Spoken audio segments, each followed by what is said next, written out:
Emma? Saan ka nagpunta? Sinabi ko naman, di ba, sa art center. Tumawag ako kay Elaine. Hindi ka naman doon nanggaling doon, ah. Saan ka ba talaga nagpunta? Oo nga naman, Emma. Saan ka ba nanggaling? Excuse me, Geneva, do you really have to be here? Oh, I'm sorry. Pumasok lang naman ako dito para ibigay sa'yo to. Malay ko ba naman na maaabutan ko kayong nag-aaway.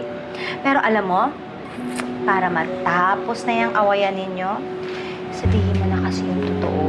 O baka naman you're buying time para makapag-isip ka ng palusot.